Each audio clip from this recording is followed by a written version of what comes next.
What's up, guys? Welcome to episode 5 of the Krause House Podcast. How you feeling today, dude? Good, man. 5. I was listening to one of our old podcasts and I remembered that we used to do all the jersey numbers.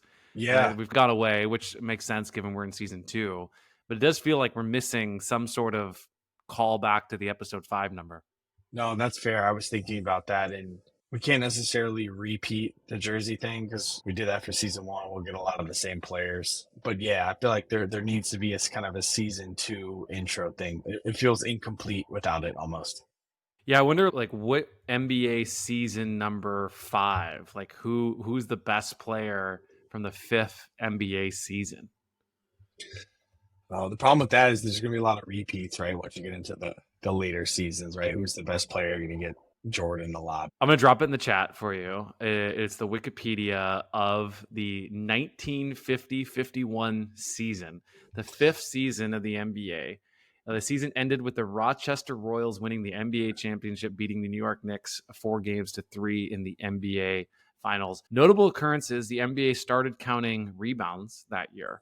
That was a big thing. The top draft pick was Chuck Scher, legendary, by the Boston Celtics. No idea who that is. Top scorer. Any guess without looking on who the top scorer was that season? Who the top scorer was? Yep, 1950, baby. Anything. 1950. It can't be Chuck because he just entered the league. I don't know. It's got to be some like Bill McKnight or something. And when I say it, you're going to be like, oh, obviously, but it was George Mikan. Oh, okay. The Mikan drill. Yeah. Okay. Yeah. And then I would like to highlight one other thing here is that the lowest scoring game in NBA history was in the season where the Fort Wayne Pistons defeated the Minneapolis Lakers by a final score of, any guess? Give me something in high 30s. 19-18. Oh my God. That was George Mikan's team, for what it's worth. And it does say this was the catalyst to implement the NBA shot clock a few seasons later. So I'm guessing they were holding the ball against Mikan. Yeah. All right. Give these old timers a little bit of slack. Yeah. No, that was probably baked into the strategy. It was like, get a couple buckets up and just run the clock out, especially when you're playing a good team. It was actually, wasn't that recently? I want to say 5-ish years ago where a high school team did that. I think they were playing one of the top teams in the state and they scored early and just held the ball for as long as you could. In the final score, I think they lost, but they held the number 1 team in the state to 15 points or something like that. So that, who knows? That could have been part of the strategy that they. And I found a little blurb on it. So it says they were afraid that the Fort Wayne Pistons took a lead against basically the MVP of the league, George Mikan. And they were afraid that Mikan would lead a comeback. And so they held the ball and would just pass the ball around without attempting to score, with no shot clock invented for them to force. The score remained 19-18 until the ends game, and that made it the lowest scoring of all time. Can you imagine if anyone from that team saw a clip of Klay Thompson's 35-point quarter? Right? They wouldn't know. They were like, this can't be a real thing. No way that this is the same game. One last fun fact about it. He scored 15. George Mikan scored 15 of the Lakers' 18 points, which means he scored 83.3% of his team's points, setting an all-time record. He still has one of the most fundamental drills named after him. So it got to be for a reason. The guy was getting buckets. But shall we hop into the show? Why don't you kick us off? Yeah, let us move on from the 1950 season. Formula One team valuations continue to soar. So this is really just like a check-in into just examining a little bit of what's happening in Formula One. And I just wanted to highlight a couple of things that I thought were really interesting. So one is I think F1 team valuations are surprisingly high, at least to me. I know the league and racing is a big deal. I know F1's doing really well. I know the Netflix show has done really well. But I hadn't really looked at the numbers. And so I didn't realize this, but did you happen to know that the top 10 F1 teams are worth somewhere in the order of about $15 billion? Like, was that on your radar or did I just miss this memo? It's recently informed, I would say within the past like year or so, that I knew that the valuations for some of the top teams were in the billions, or at least above 1. But like you mentioned, it was only because of Drive to Survive. It's starting to make more mainstream headlines on ESPN and things like that. But if you asked me 2 years ago or something like that, I would have no idea. Absolutely. Yeah. So Ferrari's number one, Mercedes number two, Red Bull team is number three. Ferrari did 50 million in profit last year. Mercedes did 114, Red Bull only 4. Those are numbers certainly on the order of MLB teams. We've often talked about the Pittsburgh Pirates doing somewhere between 50 and 200 million, depending on the year. They're certainly in these ranges of these top performing teams are doing quite well. It's worth noting too that these revenue streams, I dug into this a little bit, they consist of really two main buckets. It's sponsorship and then prize money distributions from Formula One. There's obviously ticket sales and all these other things that go into it as well. But those are the main two buckets. So the question I wanted to ask you is like the thing that we have a bunch of these trends that we try to touch on for all of our different things that we talk about. And it almost feels like F1 is almost opposite to it. And so I had this question of there's these unique benefits of F1 that are materially different than what we often laud the NBA for. And why do you think F1 is able to punch through while being counter to some of the narratives and the trends that we've outlined as being why the NBA is so successful? Any thoughts on that? Why don't you highlight some of those trends? Because I actually think that the thing that jumps out most to me is something that we've been talking about almost ad nauseum, right? Which is the content. I'd say the Drive to Survive had one of the best trailers. I remember before season 1, I watched that thing and got actual chills. And I couldn't name one F1 racer, maybe like Michael Schumacher or something like that. And I just remember being, I have to watch this. Because they talked about the players' backstories actually is a huge reason why people follow. I think very similar to NASCAR, but I think what they've done with the content had a lot to do with the recent pump in valuations. I forget what season they're on. I think maybe 4 or something like that. But I know that just brought a lot of people into their ecosystem. And we've talked about Welcome to Wrexham doing the same thing. I think NBA very much focused on broadcasting and maybe like more traditional media, but I think having a lot of opportunities for something like that in Netflix is greenfield opportunity for them that I don't think they've quite explored, at least as deeply, but maybe perhaps starting to now. So I'd be interested to flip that back on you. What are some of those things that you think F1 does opposite? Because content is one that jumped out to me, but are there any others that you thought? Yeah, it's a good question. So let's list them really quick and then I'll touch them on quick, but just as a reminder for folks. So we have technology integration. So AI and machine vision being implemented in these leagues, simulated immersions or this kind of digital 24/7 Disney World type thing rather than a discrete event, athlete empowerment, fan engagement, algorithmic media, metric optimization, traditional ownership equals the middleman, sports are the new religion, and a new one, storytelling is king. And so when I think about like fan engagement, we've talked about racing's challenging on that. I guess basketball is too. Instead of going through all these, there's a couple that jump out to me. One is that like basketball, I think is very clippable and it's very shareable on things like Instagram and TikTok. And I think that's like a big trend going forward. I think it's also the games are relatively tight. It's about a 2-hour performance. I'm not sure how long an F1 race is, but I believe more on the order of 4 hours. And so it's also like just a longer piece of it. I know that F1 is international and the NBA is becoming very international, but I think the F1 is working the opposite direction where it's been very successful internationally and trying to get in the US market. So the parts to me that I've just struggled with is I don't really see a lot of technology integration aside from the mechanical racing of it, right? Obviously, they're doing a lot of interesting technology mechanically. I don't see it being very clippable or shareable in short form, which I think drives this next generation of fans. You're totally right, though. The long form is really interesting. But it is worth noting if that Netflix show never worked, like maybe we drop these valuations by 15%. It's still a mega business. So like those things to me just feel almost like really long races, not moving in that short, fast pace. And we talked about the 7-on-7 soccer. It feels the opposite of all those. That's where I'm going with that. Yeah. Okay. So I think the long form in this case is super important, but you said for argument's sake, drop the valuation by 15. They're still incredibly valuable business. And I think you touched on all those. I think it's extremely international. I think you get a lot of people that show up to the races. Sponsorship money is one of their main drivers of revenue, as you mentioned. Yeah, it's totally an interesting point. I just think it's one of those old school type businesses, a lot of money coming in. It almost reminds me of horse racing to some degree, right? It's closed off, but again, it's an upper class sport. It's the barrier to entry to start racing is really high, which I think is part of the elusiveness to it. I think the whole model of the sport is interesting. I know the purse for some of these races can be really big. I think that's the number 2 revenue generator behind sponsorships. So again, very different than the NBA, but has just been around for so long. It has that staying power. But still, I'm with you. Like when you're talking about orders of several billion as far as the entire racing valuation, I've even heard Alpine, I think, is one of the fastest growing. I think they're fifth on the list, right? So they might be up there with Red Bull and Mercedes and Ferrari fairly quickly. So we'll see. But you're right. The numbers are shocking considering they go against of what you and I have discussed as one of the main reasons why the leagues like the NBA are so fast growing. Yeah, and I think both things can be true, right? I think that's one thing that I'm trying to think about here is like this idea that the NBA might be a bigger, more eyeballs on it league. It reminds me of businesses too, right? It's like some businesses have high margin products, some businesses have low margin products. And so this could be more of the high margins type product, and NBA could be more of a low margin product. And that could just be the path of it. And then obviously the revenue splits between all these different people.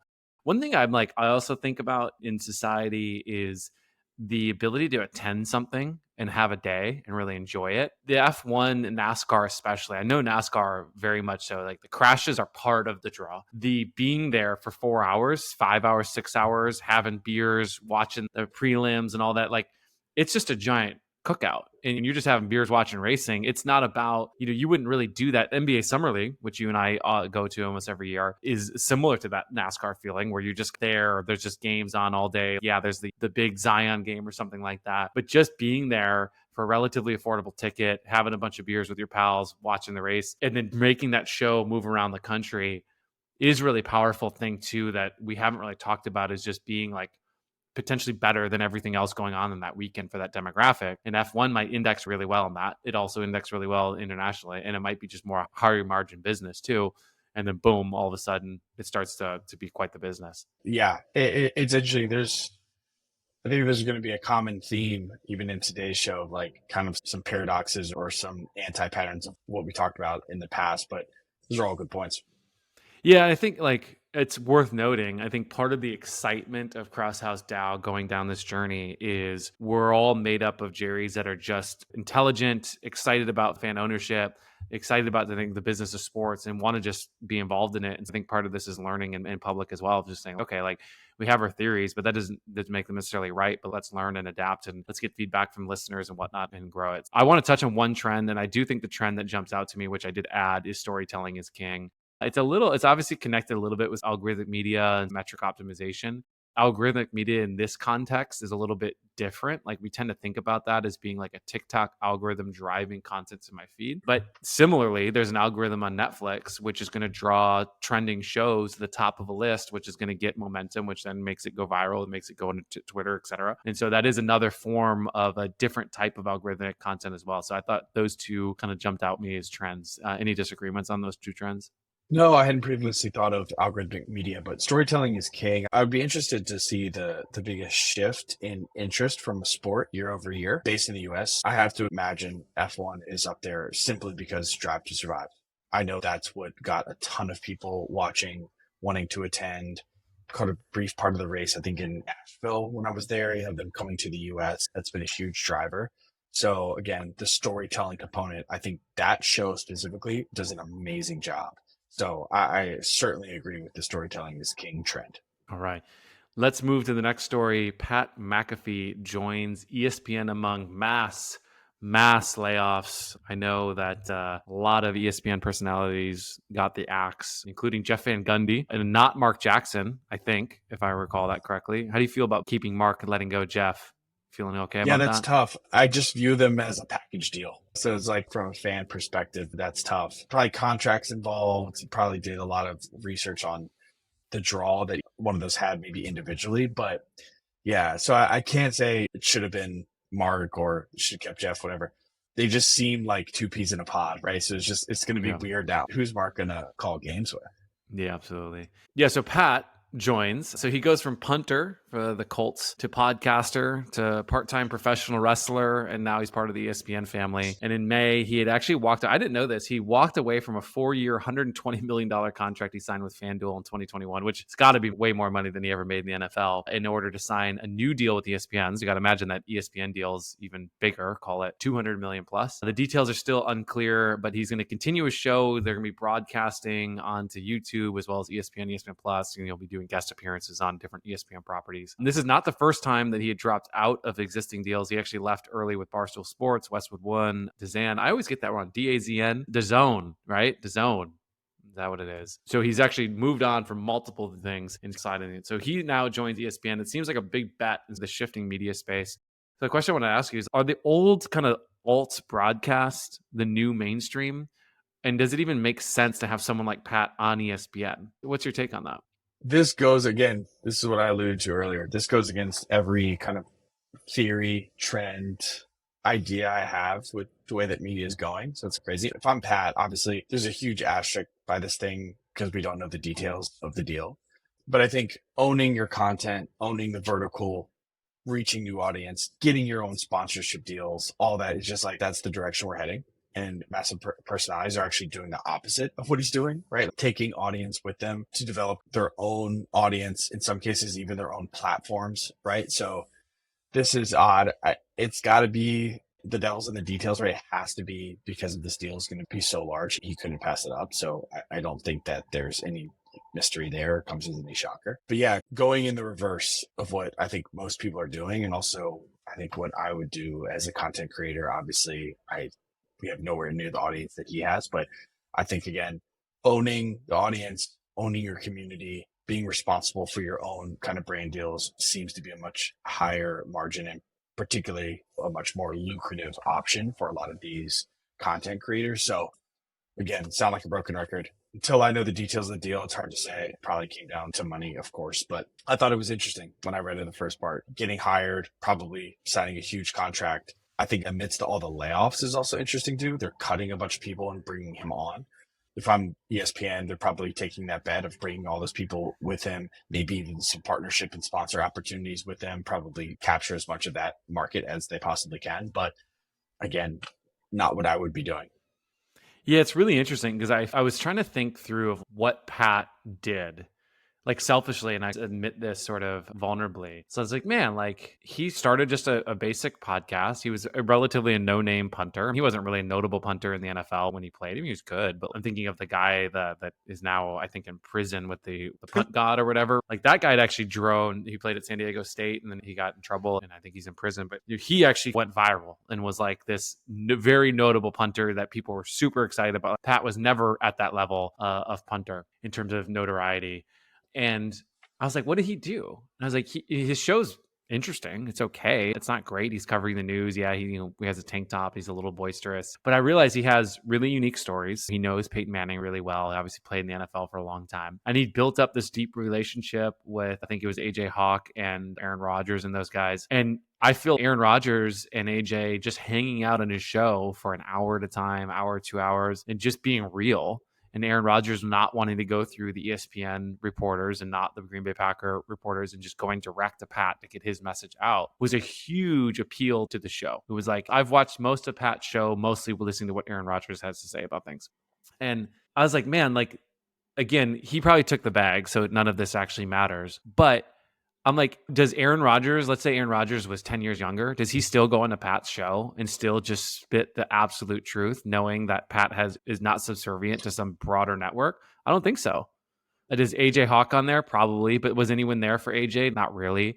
So this direct going to the consumer and not having to deal with the ESPN. Joe Rogan did the same thing by going to Spotify. Spotify has been very hands-off, allegedly, of saying you can talk about whatever you want, have whatever guests. We literally just want you to exclusively host your podcast on there. It's allegedly what he claims on his own show, that it's been a great working relationship. But is ESPN going to have that same approach? And so to me, what I'm seeing is Pat leaning into taking the bag, which I think he should totally do. But his raw show, I think, is going to do worse in the ESPN world. And then I see ESPN making a shift and saying, we're going to bet on this sort of like direct to the fans type medium and taking these personalities. But I don't think people are going to join over there, because I don't think they're going to be like, oh, I'm going to go get an ESPN cable subscription now because Pat's over there. Part of the reason that Pat's whole thing worked was because of the way that he distributed, went direct. So it's this direction. So I think it's actually reminding me of like brackish water, and that brackish water is where you have salt water and then the ocean and natural water from a river or lake combining.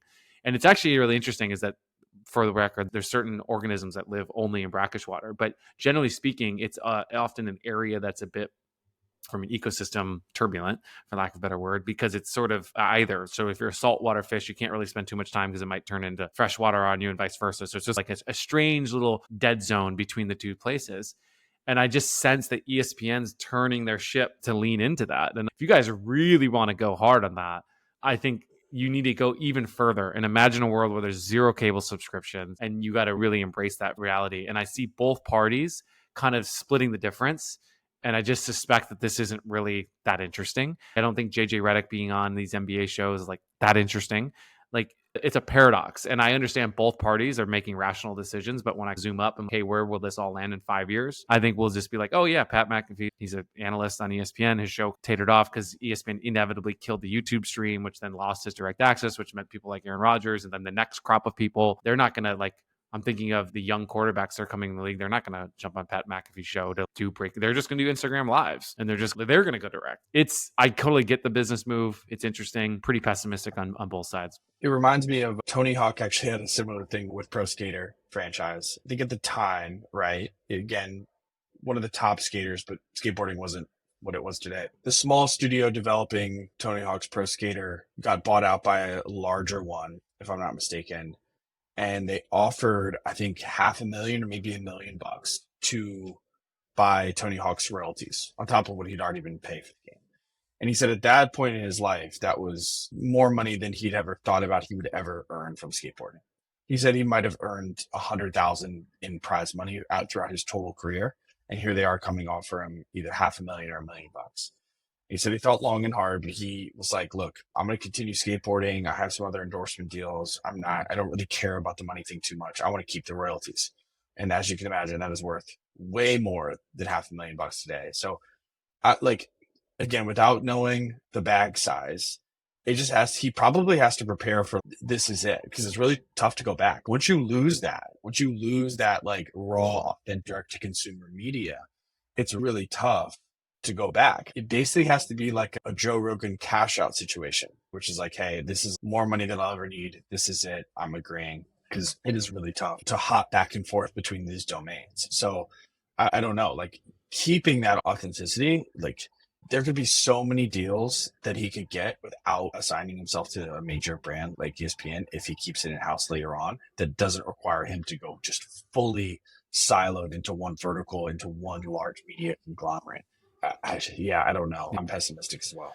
It's worth noting too, Pat's 36, Joe Rogan's 55. Joe Rogan's he loves UFC, he loves MMA, he loves stand-up comedy. So for me, I forgot how much his contract was with Spotify, hundreds of millions of dollars kind of deal. If I'm Joe, I can take that money. I can make a comedy club. I can just do UFC stuff. I could set up my own jiu-jitsu rings. There's so many other things to go do. If I'm Pat, I'm like, shit, dude, I'm 36. Like, he's already just signed that $120 million. Like, he already's making these big contracts. It does seem like, again, we don't know any of the details, and so it's just 100% speculating. But it does feel like there was an opportunity to invest in yourself. And there's a world where if Pat was ambitious enough, that he had a path to build the new ESPN if he wanted it, which would be billions of dollars done really well. He just might want to record for 2 hours a day and be done. And that's that, which I, again, totally respect. But it does just strike me as there's a lot of Rogan in this. And yet Rogan, I think, has a very different whole situation going on with what he can and do. And he's 20 years later on in life, and he's got kids and all that stuff. So that was his cash out moment. Right. Yeah.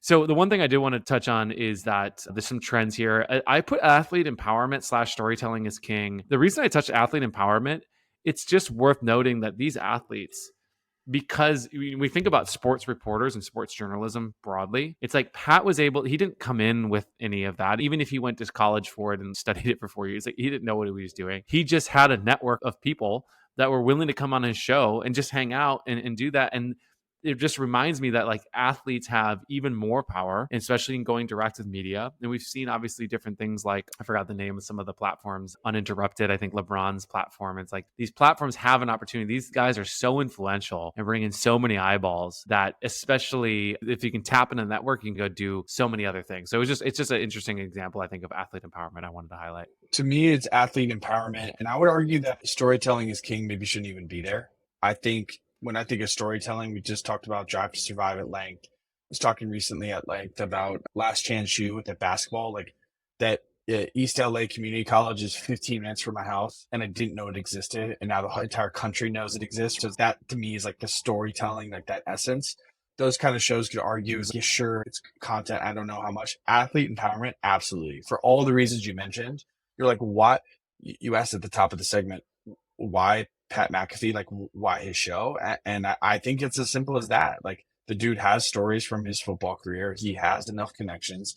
Those small anecdotes, it's, he's already at an immediate advantage for even people like you and I to just hop in, because there is some sort of name associated with it, even if it's not direct. It's like, hey, I have Aaron Rodgers on the show. Like, totally. That's when you talk about life after football, life after basketball, and setting yourself up to earn generational wealth well after your career. That's athlete empowerment. And he used that to his advantage, as he should. I totally agree with that trend. Hats off to Pat. Although I would totally wrestle Pat. I think I'd give him a good match. I don't care how much lift. Let's go. I don't know what world you're living in, but Pat, let's go. I'll give you that biz. We're going to shift gears back into racing, pun fully intended. I want to talk about this NASCAR street race in Chicago. This is super cool. So NASCAR put on a real street race in Chicago. It was the first one in the 75-year history, if I'm not mistaken. And so ask a simple question. What if you had a NASCAR race in kind of a urban metropolitan area like downtown Chicago? And so when COVID hit, it was obviously you couldn't race. It leaned in heavy into digital. They built this racing simulation out of like LiDAR and street racing. I think they sent, if I'm not mistaken, they blocked Lakeshore, Michigan, at the heart of Chicago, to basically gather data around that and crowdsource what the streets would look like and how to actually pull this off, which is an incredible thing. And so using the mix of their racing data and actually what they picked up from sending cars down there and actually blocking off streets, they modified the ideal track turns, straightaways, and like I said, essentially were able to crowdsource the data. One interesting quote that I saw in there was like, what other sport is actually using tools like this and how have fans actually help with kind of the core product, in this case, racing? So just an incredible thing to actually see them pull off. Also, another anecdote I want to do, like, just shout out to NASCAR. I recently met with Nick Rend, who's the managing director at NASCAR for gaming and esports, who did a Roblox partnership. Numbers are astronomical. Got people under 16. I think 80% of them watched their first race after the Roblox integration. So anyway, NASCAR's doing amazing stuff. Specifically with the race, what were your thoughts when you saw that? What was the thoughts of doing it in a kind of a downtown metropolitan environment like Chicago? Obviously, F1 has races there. NASCAR is much harder to pull off than F1 for a lot of different reasons. But what are your takes on that technological integration, crowdsourcing data from fans to actually pull off the Chicago street race? Yeah, I love this story on so many dimensions for all the reasons you just said. I don't like NASCAR, partly because of just that monotonous of the same track over and over. And I don't really watch either racing, but I certainly, my head will turn more towards F1, and my head will turn more even so for me personally in some of the dirt off-road stuff. I'd like the dynamicness of the course where it's like, hey, there's a mud spot there, and like, how did each car handle it? Like, I find more that I can think about like that, the more I like about it. So I love this idea of putting that in the streets of Chicago. It's obviously, again, it's NASCAR, so it is still a little bit loopy, but even just seeing that change and how everything's moving along, I really just love all the components of them experimenting with this. I like this transition from doing the simulation to making it real world. I love bringing the fans on how can we optimize the race. It's just like, when I read this story, I was just so excited about it on so many dimensions of just continuing to innovate, especially in a challenging sport to innovate in. You have a sort of a bread and butter. And I think you said this the first time in 75 years that they've ever done this. And so it's like, you have no idea how that race could go. And I lived in Chicago for a while at one point, and I think if I was a Chicagoan, I would have wanted to come down and check something out. I don't think I would have stayed for much longer than 30 minutes or something like that. But I think it's an exciting idea and experience to go do for the city itself. So I love it. It's an A+ for me on multiple dimensions. I saw that you have a 3-year agreement. What can they do with it? I hope both sides opt in. I hope we see more of this. I just love it on so many fronts. Yeah, I want to zoom out again because I mentioned this when we were going through the beat, but NASCAR continuously does things like this that is mind blowing. I remember they were one of the first, I know this sounds crazy, but that took merchandising to the next level. NASCAR developed a much wider range of merch. I think they're considered the first one to do that because it was very like driver centric. So there were a lot of different jackets, hats. Again, I know that sounds like table stakes now, but they were the first to do that. And fast forward to the digital age, their Web3 team is one of the biggest in racing. I think one of the biggest in sports in the US. They said that I remember Nick was explaining this when I was talking to him, but I think the 16U is one of the hardest demographics to like understand. They quite literally are kids. And so we don't really know what kind of things they want to look at or what exactly catches on. So instead of trying to figure that out, partnering with a company like Roblox to get in front of them is just like super interesting. Trying these things out in Chicago, just so much credit for the innovation. We give the NBA a lot of credit, of course, but NASCAR might have them beat as far as what they're doing and trying to grab new audience members. I just think that's so cool. You don't really think there's a lot of room for digitizing things or pushing the product forward from a technological perspective, but they're all in and it's paying dividends. You see it with these partnerships and these activations that they're doing. I think it's incredible. And that NASCAR is great. I have to pick up a favorite driver. Yeah, I don't know many of them, but yeah, kudos to them. It's just exciting. I touched on some trends. I put maybe like technology integration, I think is probably the big jump out here. Certainly the impetus to them doing something here, a touch of fan engagement, but any thoughts on any trends?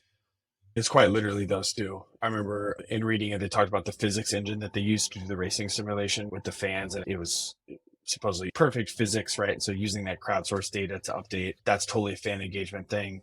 They're just racing, having fun in the simulation, but they're actually using the data points and feature points from the track to apply it to the actual race. That's super cool. And then technological integration, blocking off those streets, I think in the middle of the night to gather, again, more feature points and more data using LiDAR.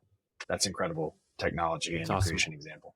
So as of time of recording, we are apparently something like 36 hours away from Wemby's debut in NBA Summer League. It got me thinking, is Wemby the greatest prospect since LeBron? He certainly has the hype that he is, but I thought we actually should like debate for a second. Is he actually the greatest prospect since LeBron? And so in order to pull this little debate off, we need to also consider that we can't assess any of their actual NBA performance in it. So it has to be like on draft day, is this guy, does anyone even come close to being better than Wemby in terms of prospect? What's your quick reaction?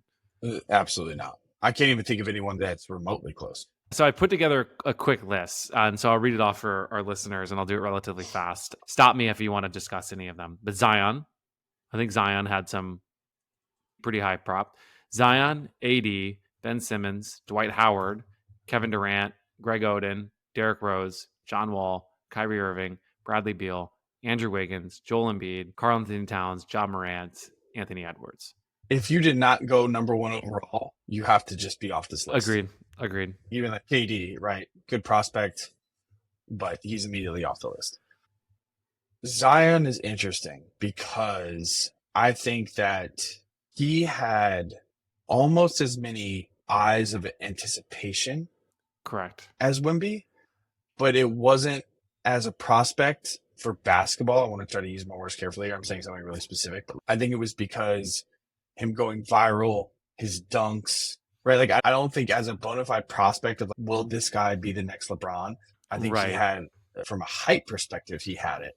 But I think it's because people wanted to see him do the 360 windmills at Summer League and not because they actually thought he could be a LeBron, a Michael Jordan, a thing like that. I thought about Zion. That was the only one that came to mind. Wait, you thought about Zion?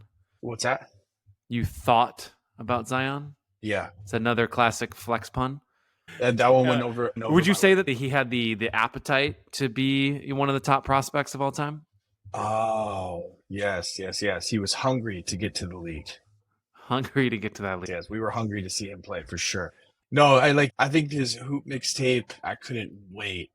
But again, I think when you think about what a prospect means, right? It's like the future of the NBA. And don't get me wrong, he was still a great prospect, right? Regardless. But I think I don't want to conflate it because of the hype of even personal hype to see him play. But anytime there's even a shadow of a doubt that you might not go, like everyone knew he was going number one, but I heard Ja maybe seeking number one. I even heard RJ Barrett, who went at 3. So it's true. Yeah. To be honest, I don't think it's even close. I think it was LeBron and then Wemby. I did think the one name that jumped out to me that I had forgotten about was Dwight Howard. I agree, though, it didn't have that like fever pitch of Zion or Wemby. Coming out of high school, elite player. He played an MVP level for many years. He certainly, obviously, he had a really rough backside of his career. But Dwight, when I saw that in the list, I was like, Dwight is close. But to your point, that sort of excitement as well. Zion had the excitement, but not the prospect. I think Dwight maybe had a little bit of the prospect stuff. So like, hey, is this the next Shaq? Is this the next great big man? But Wemby kind of hits both. Yeah. Yeah. I think it's Wemby by a landslide. All right, let's touch on some NBA free agency moves here. What was your favorite free agency signing? Any team, any reason? Honestly, I think free agency's been a snooze, man. Yeah, for sure. So then Bradley Beal to the Suns. I know it's not a free agency signing, but it's effectively a free agency signing. I think that was the most exciting. However, week plus later, even as a Wizard fan, I still don't know what to think. I'm loving the pick swaps we get with the Suns. I don't think we had a chance of even becoming a top 5 seed with him in the next few years based on the way their contracts were set up. It was the worst contract in basketball, hands down. But I do love Bradley Beal. And honestly, I think anytime you get those super teams, right? Like, I don't care. You love to hate them, right? Like, I'm excited to see the Suns play. So I think a lot of people are sleeping on Tingus Pingus, man. I think that was a really interesting one. Do you remember that Michael Rapport? Yeah. The next draft, Tingus Pingus. No, I'm excited to see that as well. I think he shows flashes of a really solid player. It'd be interesting to see how they fit in. I think a lot of people are hating on that. I'm not as bearish on that move. But in general, I think this year in particular, free agent has not been exciting for me at all. Yeah. And the new CBA is a big reason for that. They're trying to bust the super team stuff. It's certainly interesting. Yeah. I like, gosh, my journey with Russell Westbrook has been so interesting, but I love the guy now. I used to absolutely hate him. I've gone back and forth so many times. It's unbelievable, but I like the Clippers locking him in for that amount. He still has flashes. He's just not good. I think that him being as bad as he is overhyped. But they got him for dirt cheap. Why not? Kudos to Ty Lue, man. I think he needs to get some props. It was so obvious, I think, on how to use Russell, but no one seemed to be able to get through to him. And LeBron wasn't able to do it, and his different coaches in these different locations weren't able to get through to him. And somehow, whether it was Kawhi, Paul George, or Tyronn Lue, and I'm going to give the credit to Ty Lue just because he's the head coach, that they got him to come in the game. And there's really great videos, maybe we can find it in the show notes, of breaking down the changes that he did in the Clippers. It was basically get out in transition, attack the basket. If you don't see something, bring it out, kick off the offense, especially with the second unit. And then if you're in the offense, don't take a three unless it's late in the shot clock, and attack the rim. That's just obviously what he should be doing every single time. And for whatever reason, the Clippers figured out how to unlock that and just convince him to actually go do that. And it's great because he could have another 5 years in his career if he just focuses on that. And he's seemingly on that track now, which it was comical. I'd turn into Laker games just to watch how bad his decision-making was. And it's amazing what he was able to do with that. And wasn't it was it a 2-year $8 million? Like that? Yeah, something on that order. Yeah. 2 years, $7 million. Yeah. He gets to stay in LA, and it's great. We'll see how it plays out, but I love the signing. Let me touch on mine. So I was looking at a lot of lists, and the Bucks continued to be listed as like big free agency winners because Lopez and Middleton were re-signed. Yep. As a Bucks fan, I love Chris Middleton. I love Brook Lopez. I do think they got some nice value with Middleton. I do think Lopez's contract was a bit expensive for a 35-year-old with some back injuries. I love them signing Robin Lopez, and I know I'm not trying to make this into a Bucks podcast, although don't hate that idea. But I don't think they're the main winners. I think the Suns are certainly the winners. I saw some other lists say that the Warriors were with getting Draymond. No thanks, man. Austin Reeves going back to the Lakers. I thought that's actually a really low-key important move for them as well. So if I had to pick, I'm going to go Suns with Bradley Beal. I love Bradley Beal. I think him and Kevin Durant and Booker that's an unbelievable trio. When I think of the ability to ISO score those three, oh my God. Yeah, but we've seen this in the past, right? How do you think something like this differs from a Kyrie, Harden, and KD Nets team? Yeah. So I think Kyrie is incredibly talented. He's also a point guard, which I think is a challenging spot to be. Harden's also a point guard. So there's a clashing immediately at the point guard position. And I think both of them need the ball in their hands to operate. Kevin Durant, as we saw in Golden State, he can do whatever he wants. And as much crap as he gets for some of his takes and stuff on Twitter and sort of his behavior in that regard, on the court, the guy will adapt to any situation he wants or needs. And in most cases, he actually defers a little too much and doesn't take enough game-winning shots and whatnot in those situations. So I'm not worried about Kevin. Devin, I think he needs the ball in his hands a little bit more maybe than Beal or Durant does, but he's willing to work off of Durant. He wants to build the super team. So I think he's probably the most motivated. We saw that with Dwayne Wade in Miami with the Heatles. And I don't know how Bradley Beal's going to fit in, but I also don't think he needs the ball in his hands either. So there's a world here where you're bringing the ball up, you're getting into some set. All three of those can knock down an open setup shot. They all three can slash. They all can post ISO. So part of me feels like that combination is far materially better than having essentially 2 point guards in this small wing, small in terms of like weight. I just feel like that dynamic is fundamentally better because all three of those, they can just say... It's still going to feel kind of crowded on the wing, though. So if you talk about buckets of players, you have Booker and Beal are very similar. KD, it's just going to feel...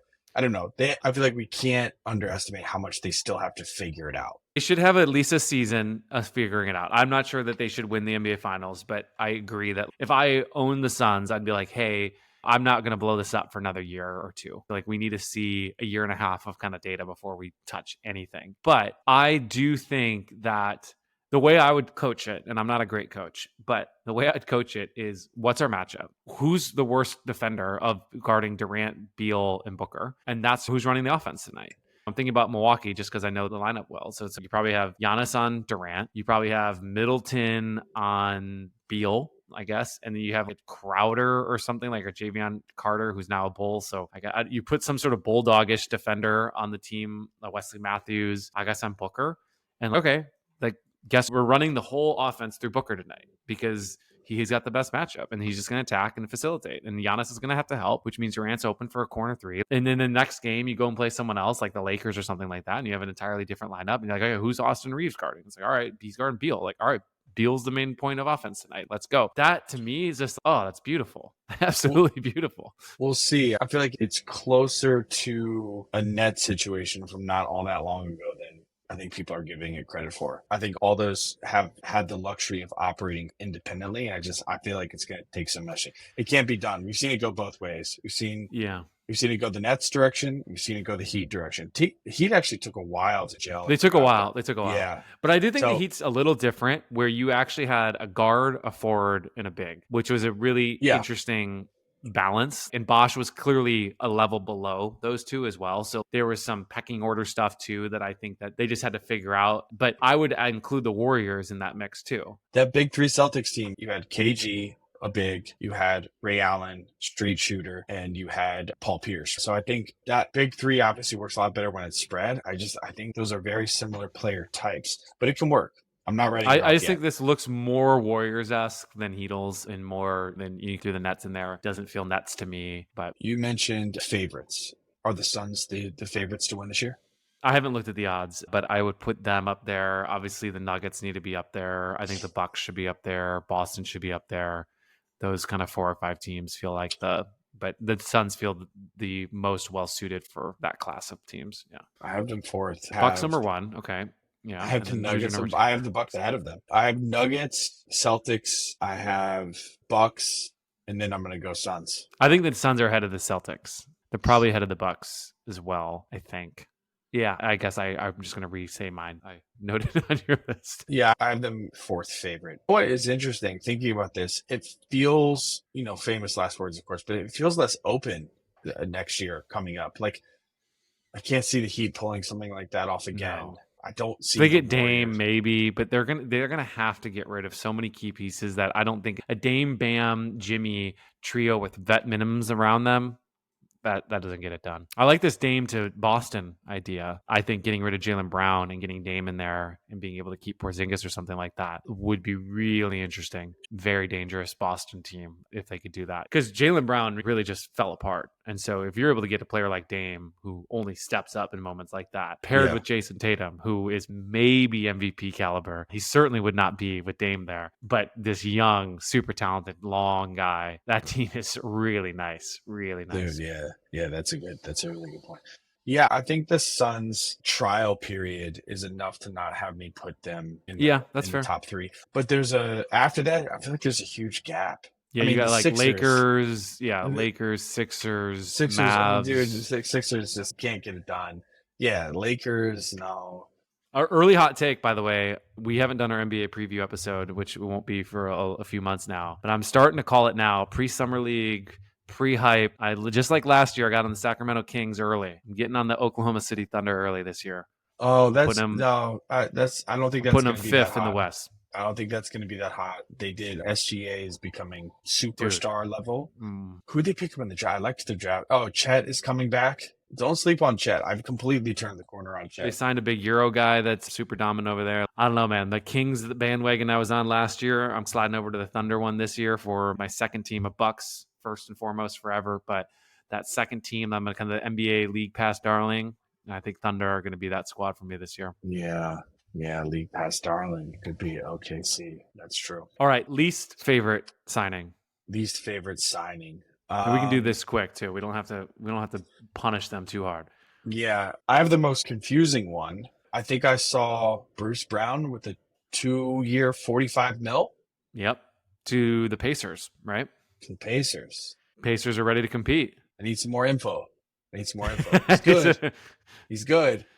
But 20 mil a year, good? I don't know. Yeah. 20 plus mil. Mine's the Rockets, man. Paying that much money for Fred VanVleet and Dylan Brooks, dude. Yeah. Along an already guard-heavy lineup. I know your boy Jabari's there, but there's so many guards. They have big free agents. They also have big draft picks.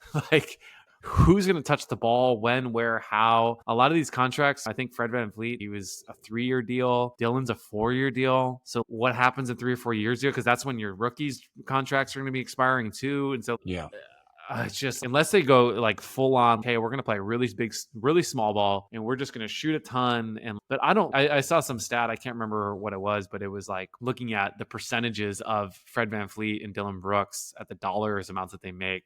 And it was like just way off the charts of outliers in terms of really poor volume shooting last season specifically compared to the dollars they're going to be making this year. I just like head scratcher for me on that, man. Don't get that one at all. Yeah, I don't either. Yeah. All right, let's wrap there. Yep, sounds good. Cool. By the way, how do you like the new format? You good? My luck's looking good. I got a lot of love so far. So people checking it out. It's been good. It's been a good time. The show's format? Yeah. Video. Yeah, I think that I'm really more curious what the audience thinks. I know obviously we've shifted a little bit away from the kind of the cryptos and the DAO pieces of it, more into the sports business, which I think there's a lot of interesting things to cover in there, but a little more mainstream. It's obviously a niche of the mainstream, but I'm curious on that. But generally, I've been liking it 5 episodes in, and it's certainly been interesting to record. All right, thanks everybody for checking out episode 5 of the Krause House Podcast. Will be next week, and later, dudes. Wag bet.